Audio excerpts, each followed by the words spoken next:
Assalamualaikum warahmatullahi wabarakatuh. Perkenalkan, nama saya Zikri Nurfata. Saya mahasiswa Universitas Muria Kudus, jurusan Sistem Informasi. Nomor induk mahasiswa saya adalah 20205373. Pada kali ini, saya akan mempresentasikan materi analisis dan pencatatan transaksi bisnis. Tujuannya adalah 1. Kita dapat menjelaskan mengapa akun digunakan untuk mencatat dan mengikhtisarkan pengaruh transaksi terhadap laporan keuangan. Lalu, kita diharuskan bisa menjelaskan karakteristik suatu akun. Selanjutnya, yang ketiga, menjabarkan kaidah debit dan kredit serta saldo normal akun. Yang keempat adalah menganalisis dan mengikhtisarkan pengaruh transaksi terhadap laporan keuangan. Lalu, yang kelima, menyiapkan neraca saldo dan menjelaskan penggunaannya untuk menemukan kesalahan. Yang keenam, menemukan kesalahan dalam pencatatan transaksi dan mengoreksinya. Dan yang terakhir, yang ketujuh, menggunakan analisis horizontal untuk membandingkan laporan keuangan dari periode yang berbeda. Dari ketujuh tujuan tersebut, kita harus bisa menerapkannya semua. Lalu, setiap pos dalam laporan keuangan yang disebut akun dimasukkan dalam buku besar. Sekelompok akun untuk suatu entitas bisnis disebut buku besar. Jadi, buku besar itu adalah sekelompok akun untuk suatu entitas bisnis tersebut. Daftar akun dalam buku besar disebut bagan akun.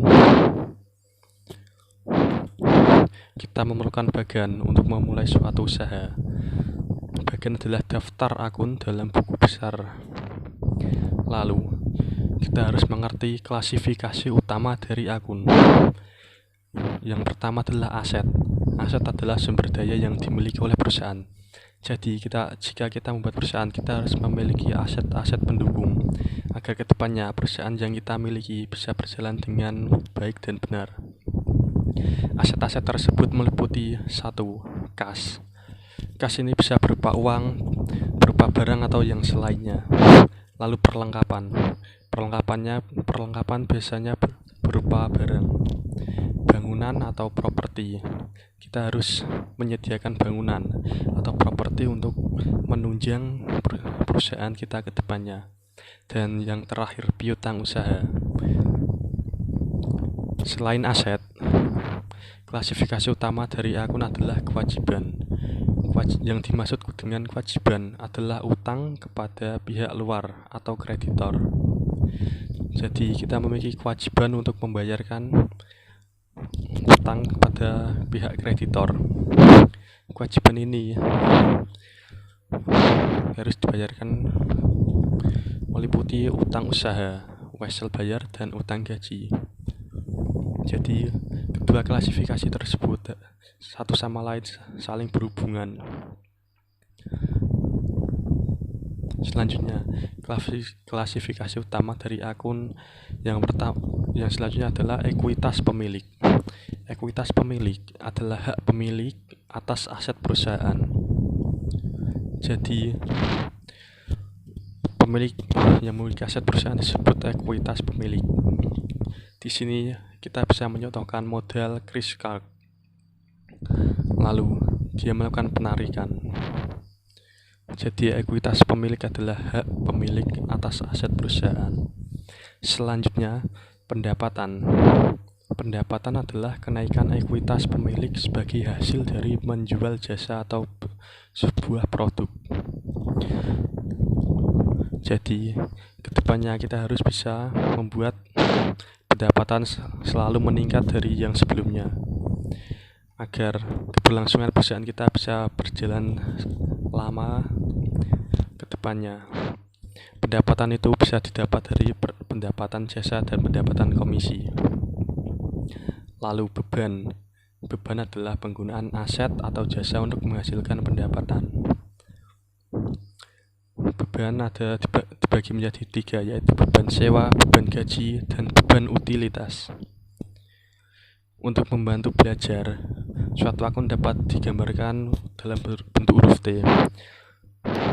Jadi kita bisa mempermudah pembelajaran kita dengan menyediakan semacam diagram berbentuk huruf T, akun T atau kas. Di sisi kiri kita bisa menempatkan debit.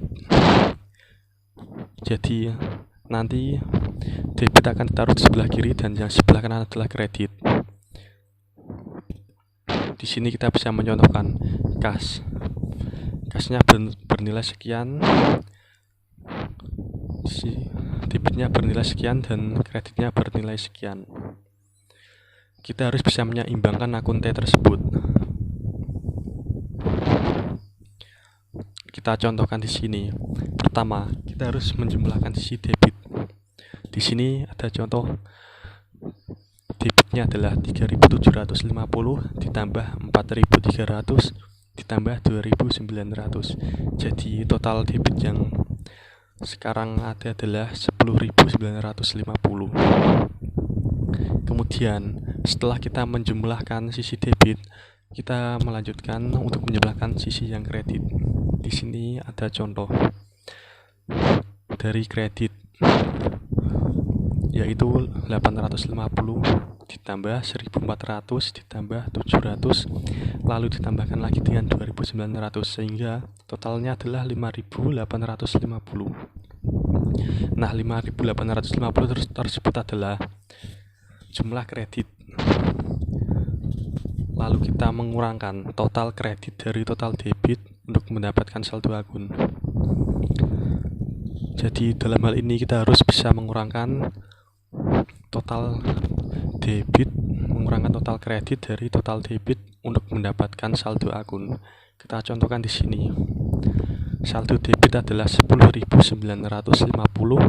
dan saldo kredit adalah 5.850. Jadi 10.950 dikurangi 5.850 adalah 5.100.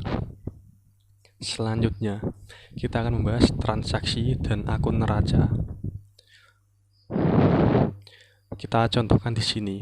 Pada tanggal 1 November, Krishkak menyetor $25.000 ke rekening bank atas nama NetSolution.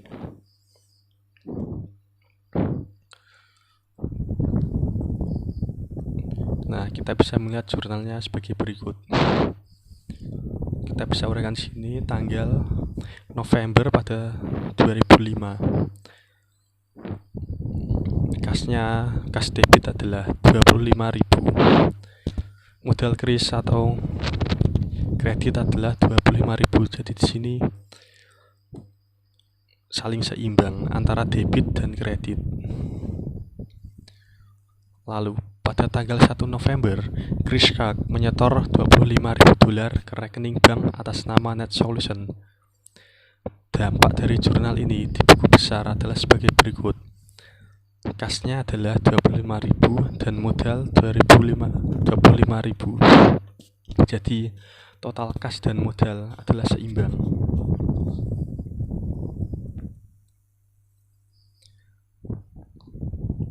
Lalu pada tanggal 5 November, NetSolution membeli tanah senilai 20.000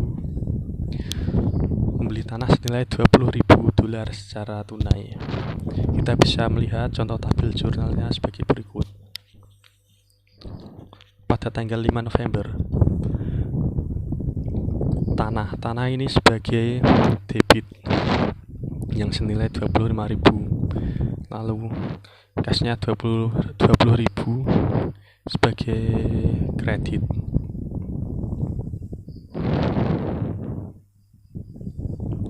Kemudian pada tanggal 5 November, NetSolution membeli tanah senilai 20.000 secara tunai. Dampak dari jurnal ini di buku besar adalah sebagai berikut. Kasnya adalah 20.000 dan pengeluarannya pada November tanggal 5 adalah 25.000. Jadi seimbang antara pengeluaran dan pemasukannya.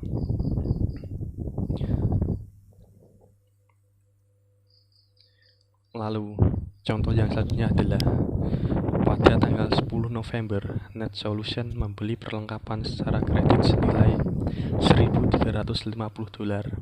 Perlengkapan ini bisa disebut dengan kas yang berupa barang atau aset perusahaan. Perlengkapan ini kedepannya bisa dimanfaatkan untuk keperluan usaha kita. Di sini kita bisa lihat perlengkapannya adalah senilai $1.350. Jadi utang usaha yang harus kita bayarkan adalah $1.350 juga. Di sini Net Solution membelinya secara kredit dan akan menjadi aset untuk perusahaan. Pada tanggal 10 November, Net Solution membeli perlengkapan secara kredit senilai $1.350. Dampak dari jurnal ini di buku besar adalah sebagai berikut. November tanggal 10 perlengkapannya kita membeli perlengkapan senilai 1.300. Kita mempunyai perlengkapan entah berupa barang atau semacamnya senilai 1.350 dan kita mempunyai utang usaha senilai $1.350 yang wajib kita bayarkan. Di sini kita bisa lihat kalau debit dan kreditnya nilainya seimbang, yaitu sama-sama 1.350 dan 1.350. Kemudian pada tanggal 30 November, Net Solution membayar kreditor sebesar $950. Jadi utang usaha adalah $950 dan kasnya adalah $950. Jadi kesimpulannya adalah kita harus bisa menghitung transaksi dan bisa membaca akun neraca.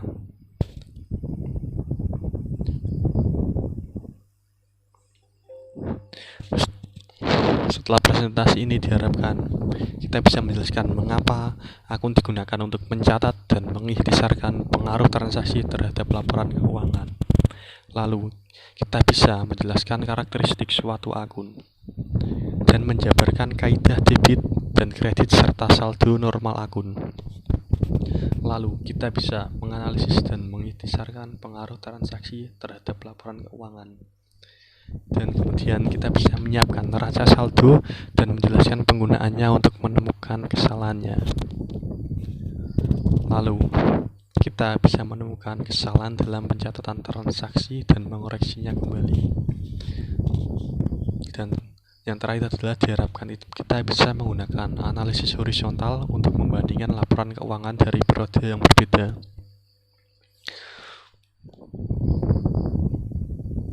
Demikian tadi adalah presentasi dari materi analisis dan pencatatan transaksi bisnis. Ini adalah materi pertemuan yang ketiga. Demikian presentasi yang bisa saya sampaikan. Untuk kurangnya saya mohon maaf yang sebanyak-banyaknya. Dan terima kasih.